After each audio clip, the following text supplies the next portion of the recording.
Lepo pozdravljeni na današnji novinarski konferenci pred ekološkim dnevom.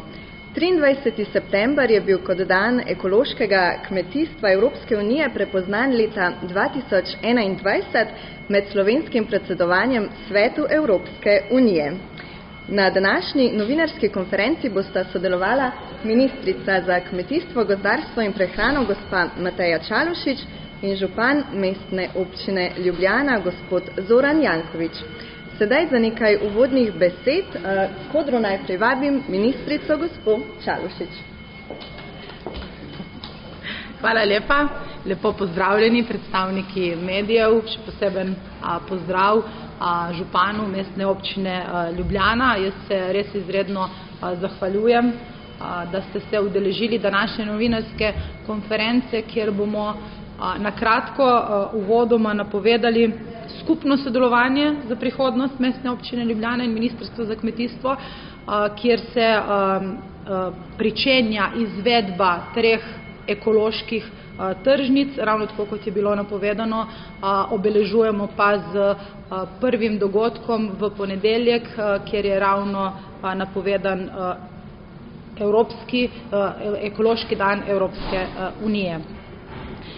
Ekološki dan skupaj, ko smo se tudi z županom pogovarjali, kakšna je naša prihodnost, kaj si želimo za naše zanamce, kako si želimo tudi sami živeti, smo prepoznali ravno pomembnost, da se začnemo na zelo visokem nivoju, tudi v duhu dogodka, ki ga organiziramo v ponedeljek na gospodarskem razstavišču, pogovarjati o ekoloških proizvodih, o ekoloških proizvajalcih, o varno pridelani hrani, ki je lahko ekološka, certificirana ali pa tudi ne nazadnje predvsem lokalna in slovenska.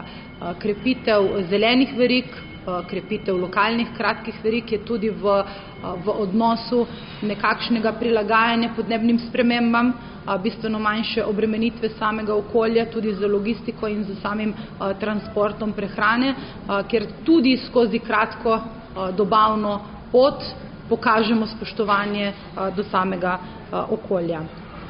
Za Ministrstvo za kmetijstvo, gozdarstvo in prehrano je zelo pomembna ekološka pridelava, trajnostna pridelava, lokalna hrana, varna hrana in predvsem dostopna hrana. Ko govorimo o dostopnosti hrane, kar se velikokrat tudi sliši v širši javnosti, nam je ta dostopnost hvala Bogu, v danem trenutku zelo samoumevna. Pa vendar z poslanstvom, ki ga nosim kot ministrica in ravno tako tudi župan Zoran Janković, smo prepoznali, da moramo razmišljati bistveno globlje in za kar nekaj desetletij v prihodnost. In zato je tisto vprašanje, kaj bomo v prihodnosti jedli, ali bomo imeli dostopno hrano, predvsem pa kakšno hrano. Podpirati moramo ekološke kmete in ekološke kmetije, ker imajo veliko osnovo znanja, na kakšen način lahko pridelajo vrhunsko hrano, zaščitijo svoj pridelek, ne nazadnje tudi v odnosu z podnebnimi izzivi. Za najboljšo kakovost pridelkov pa bi se rada na koncu dotaknila tistega dela, ki je izrednega pomena, pa smo se mogoče tudi v preteklosti premalo zavedali tudi kot nacionalna zavest, kje bomo to hrano pridelali, ali bomo imeli osnovni naravni vir, to so kmetijska zemljišča.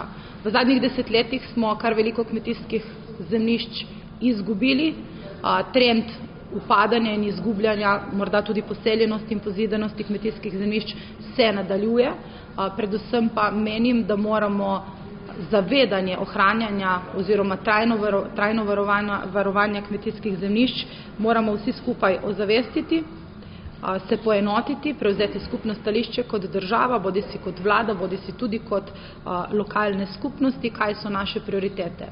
Menim, da je prioriteta za vse prehranska varnost, v duhu seveda prilagajanja vsem potrebam, razvoju države, napredovanju in v prihodnosti to mora iti z roko v roki, ne more biti umeščanje oziroma urejanje samega prostora na koncu cokla v razvojnem sistemu nepravilno upravljanje s kmetijskimi zemljišči. Jaz menim, da je to eden izmed osnovnih ciljev in temeljev, o katerem se bomo tudi na ministrstvu še veliko pogovarjali.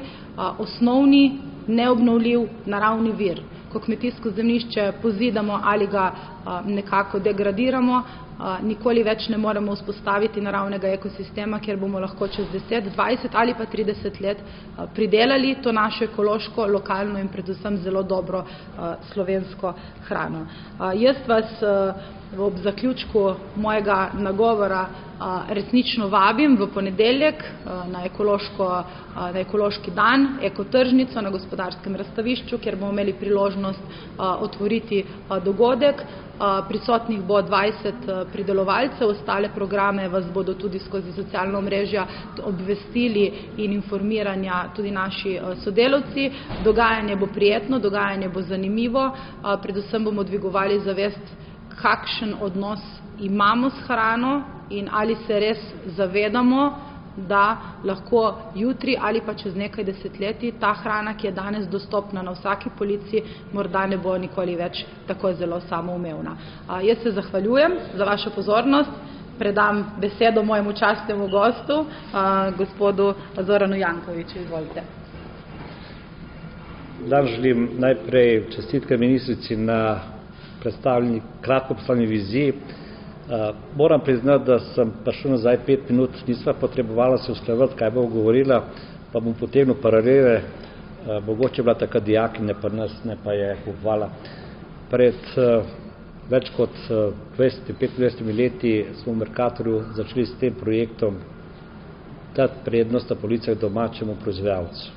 Govorim domači proizvajalci, imeli smo kar 74% polic zapolnjenih z blagom proizvedenim v Sloveniji. Tako od kmetijske proizvodnje preko naše proizvodnje industrijske. Če preskočim v to obdobje, pa je polno lepih anekdot. Ne vem, če kdo ve, tam v Naklem je bivši župan Štular imel proizvodno krompirja, ki je celoti prodal Mercatorju. Če se spomnite na tisto leto 2011, ko sem kandidiral za predsednika vlade, mi je ena od članic državnega zbora očitala, da sem preveč zahteval popustov za proizvodnje, ki so oni delali. Ne, se, če je to očitek, pol to drži. No, na mestu županovanja ohranjanja kmetijskega zemljišča absolutno se mora ohraniti. Mogoče ste zdaj razumeli, zakaj je podžupan profesor Koželj imel program iz zapolnjevanja vrzeli. Se pravi, ne je kmetijsko zemljišče, ampak tu že obstoječi gradnji, če možno, se pač dodaja gradbišča, nove stanovanjske objekte, zapolnjevanja tistih vrzeli oziroma degradiranih področja. Nikakor ne jeti na kmetijska zemljišča. In iz tega obdobja, pred približno 10 leti, v dogovoru takrat z zbornico, kmetijsko zbornico, v dogovoru z Deželno banko, ki je postala lastnik zemljišča na Rudniku, če zavijete z avtoceste do Dolenjsko cesto, takoj desno, je veliko zemljišče, je v planih odobreno izgradnja veletržnice. Veletržnice, kjer je bil samo en pogoj, in to, da v te veletržnici mora biti 70% slovenske hrane in samo 30% lahko uvoza. Zakaj se projekt ni izvedel? Ne? To je pa zdaj mogoče izziv za oba. Mi bomo to spremljali, če bo minister uredila z zadrugami, uredila z tistimi, ki so največji proizvajalci, mogoče pridobila evropska sredstva, je pa to odgovor na to. Mi smo že pred 10 leti, ravno tu smo imeli eno predavanje, ko smo razpravljali z enim od ministrov kratkih verig. Naših 47 šol, 23 vrtcev se tega drži, kratke verige, da otroci dobijo doma predelano najboljšo hrano. Kajti, če je predolg transport, absolutno zgublja na kvaliteti kot taki. Tako da še enkrat pravim, mene to zelo veseli, ta naboj. Zaključil bom s tem, mogoče bo zdaj vsem jasno, zakaj želim prenoviti tržnico, govorim našo glavno tržnico v Ljubljani in v to prenovo bomo šli, da bi tudi to kratko verigo, tudi mi kot potrošniki, kupci na tržnici si zaslužimo, da bi imeli najboljšo kvaliteto, se pravi kratke verige. Da bo enostavno že to, kar bo pripeljano, mogoče od Dovča tu, njegova solata, ne čakala ne, na policiji, ne podežnike, svinčniki, ne, ampak bila v hladilnici. Da ne bi tisto, ko stane popolne, enostavno tam po tržnici pa pometemo, pobiramo, po drugi strani ločujemo smeti na domu, tlepo vse skup na kup, bi imeli že v bistvu stiskalnico ne, za te namene že v tem prvi leti, ne, ki bi skrbeli, da bi bila mnogo bolj čista tudi ekološka tržnica, ki imamo. Tako da se tega veselim, hvala za povabilo. Izziv je pa bil to, ne, uvod ministrice, ne, ta optimizem, ne, pa zagovor slovenske proizvodnje, da bi se lahko začeli vračati, če se spomnite, ne, pa vi ste vsi mladi, kako so nastajala prodaja naših vin iz Goriških Brd. Danes so svetovno znana, jaz se pa spomnim, ko smo bili prvi, ko smo kupovali ta vina, pa dali prednost, pa dali na police, so vedeli, kako je. Ne. Se pravi, za domačo proizvodnjo ti potrebuješ enostavno ne, tudi prostor, ali na polici, ali na veletržnici, na tržnici, da lahko vsak kupijo to, ali pa v bistvu dati nek tak predlog, ki bi omogočil ne, brez komplikacij vsem javnim ustanovom, predvsem pa za otroke, se pravi vrtce, šole, pa lahko govorimo tudi v fakultetah, ne, da bi lahko prišli ne, do domače solate, domačega krompirja ne, in to po najkrajši poti. Jaz se veselim tega, po moje bo ministrico še povabil na otvoritev tržnice v Ljubljani.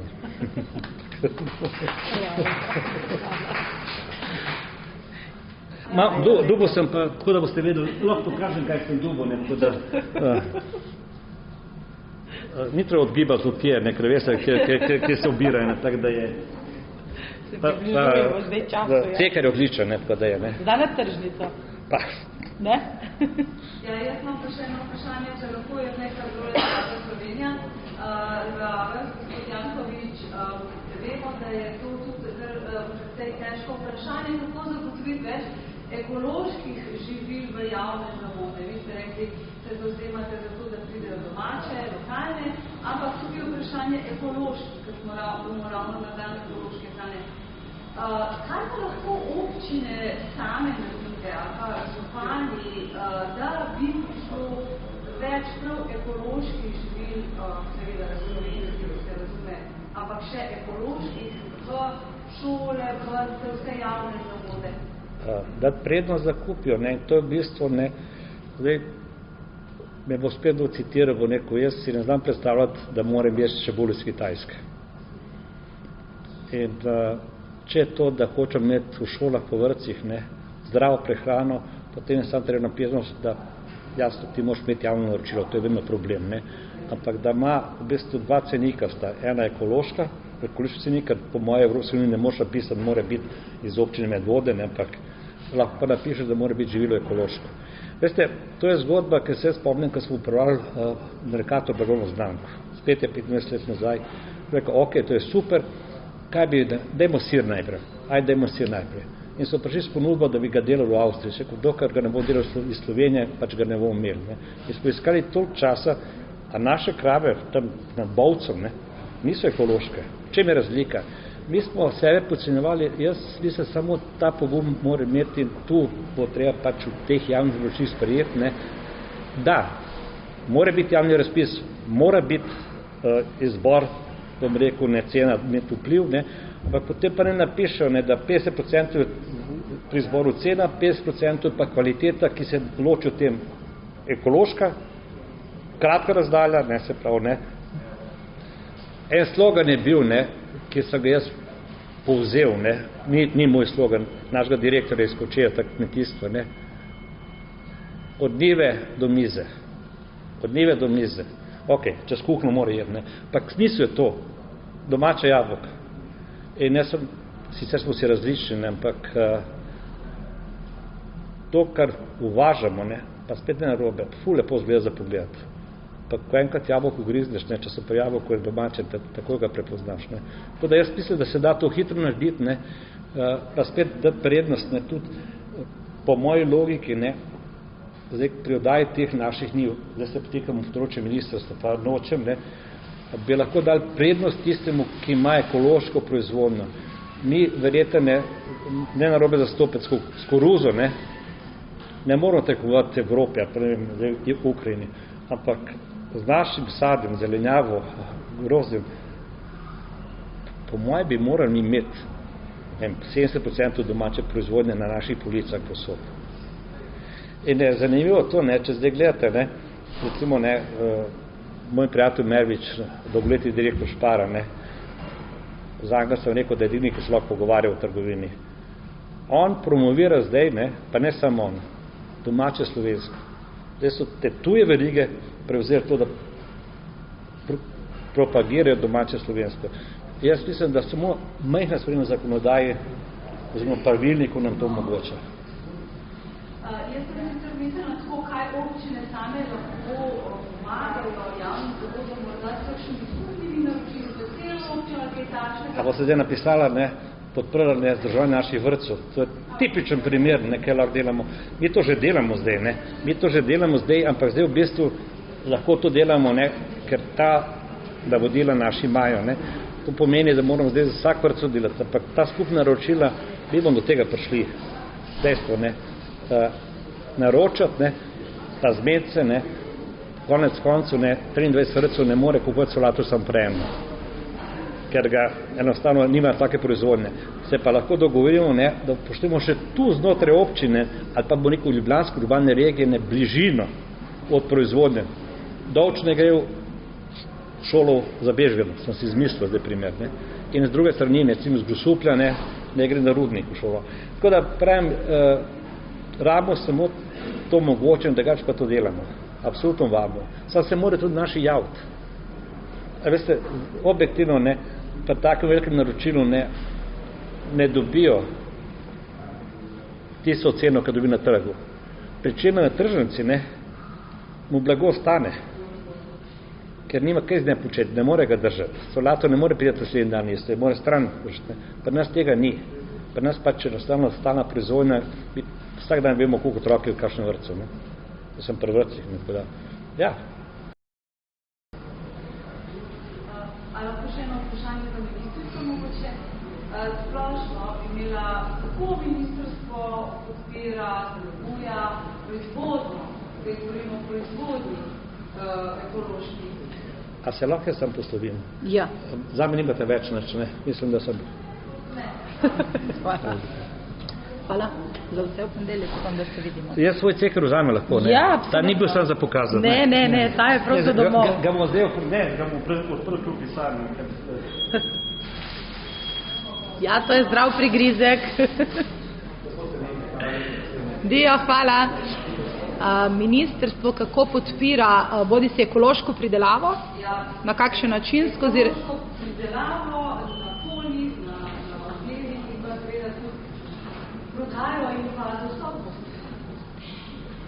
V strukturi pridelave kot take spodbujamo skozi različne ukrepe in razpise, javne razpise, kjer se skozi skupno kmetijsko politiko je namenilo tudi v naslednji perspektivi bistveno večjo pozornost tudi ekološkim kmetom, bodi si skozi faze točkovanja, kako pridobijo večji obseg točk za kandidaturo na javnem razpisu in določene javne razpise smo tudi prilagajali za prednostno ekološke kmete. Na ta način lahko spodbujamo trend, da pridobimo čim več ekoloških proizvodov. Na drugi strani pa imamo skozi promocijski del, skozi izbrano kakovost Slovenije oziroma skozi ekološko, imamo tudi del spodbude, da ozaveščamo dejansko potrošnike, kaj to je ekološki certifikat. V zadnjih letih se je morda tudi smiselnost ali pa razumevanje ali pa zaupanje tudi samih potrošnikov do ekoloških pridelkov nekoliko izgubilo. To smo tudi beležili skozi določene analize, kjer detektiramo potrebe bodi si samega sektorja oziroma potrošnika.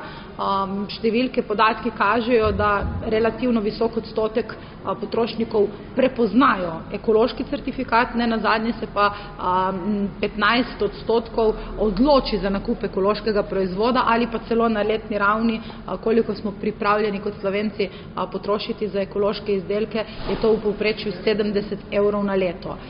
Tu mislim, da imamo še velik razpon manevra, kako priti od pridelovalca do potrošnika, in na drugi strani imamo pa še izzive z podnebnimi spremembami, naravnimi nesrečami in tukaj tudi skozi vzajemnost, kako pomagati v infrastrukturne investicije na kmetijskih površinah, skozi zavarovane prostore, kjer nudimo finančne podpore in subvencioniranje skozi namakalne sisteme. Tudi to je eden izmed tovrstnih ukrepov, kako lahko pomagamo, da hitreje pridelajo ekološko hrano. No, čeprav v rastlinjakih so mi povedali, da ne može ekološko pridelovati. To smo imeli, je bil predmet razprave, ampak odvisno od načina pridelave. Hidroponska pridelava v rastlinjaku kot takem trenutno v Sloveniji še ni prisotna kot ekološka, ampak da se tudi v rastlinjakih, to je tudi že na mednarodnih tleh prisotno, da je možnost ekološkega kmetovanja. Koliko imamo te ekološke pridelave, so še vedno na 11% površin in koliko se približujemo cilju, to je pa 18%? Trenutno beležimo še vedno, povprečno, da smo na 11%, tako da to so zadnji podatki meni znani. Na kakšen način, jaz mislim, da bodo tudi v prihodnjem letu, glede na nove ukrepe, ki imamo skozi ciljno skupno kmetijsko politiko, bomo lahko beležili, ali smo napredovali, ali smo ukrepe ciljno dovolj dobro usmerili, da se vsaj odstotek povečal, in ali, če tega nismo dosegli vsaj za nekaj odstotkov, pomeni, da moramo sistem še nekoliko popraviti in ga približati pridelovalcem. Kakšni so pa vaši napori, da se v javne zavode dostavi za lažji dostop ekološke hrane v javne zavode? Ali se povzemate za to, da se zniža meja? Ali bi bilo treba kakšne druge napore, da se uprijeti kakšnih drugih praks in poskusiti prideti do teh 15%? V javnih zavodih, naši napori, izzivi, želje in ambicije so, da bi imeli možnost zvišati tudi odstotke ekološke hrane oziroma tudi prisotnost celotne slovenske pridelave v javnih zavodih.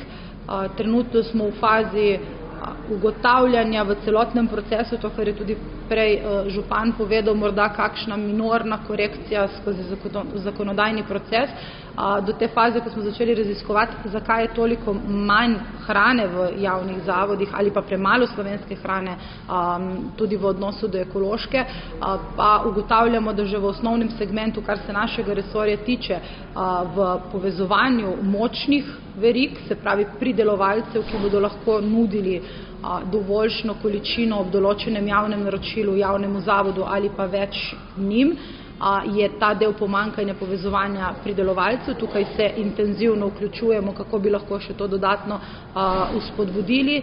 Potem imamo izziv seveda logističnega dela, kako porazdeliti samo hrano po javnih zavodih, ker vemo, da to ponovno terja določeno delovno mesto in čas in tudi skozi ta segment, kako jih povezati.